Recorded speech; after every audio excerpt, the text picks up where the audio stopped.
আচ্ছা আঙ্কেল, তারপর কি হয়েছিল? তারপরে ওই লোকগুলা তার সন্তানদেরকে হারানোর পরে সেই বাড়িটি ছেড়ে চলে যায়। ও আচ্ছা। আচ্ছা, তা না হয় বুঝলাম, কিন্তু এই বাড়িতে এই আত্মাটা আসলো কোথা থেকে? আমি তো এত কিছু জানি না, যতটুকু জানতাম ততটুকুই তোমাদেরকে বললাম আর কি। আঙ্কেল আপনাকে ধন্যবাদ, আপনি না বললে হয়তো আমরা এসব বিষয়ে জানতাম না।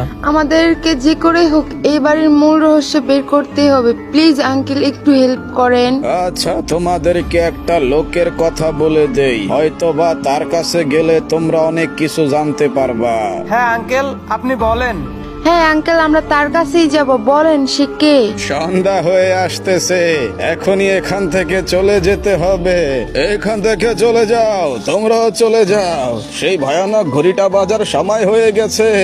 আঙ্কেল, আমরা সেই লোকটাকে কোথায় পাবো সেটা তো বলবেন। আমি চললাম, তোমরা কালকে সকাল 10টা বাজে এখানে এসো, আমি তোমাদেরকে তার ঠিকানা বলে দিব। আরে লোকটা তো আমাদেরকে না বলে চলে গেল।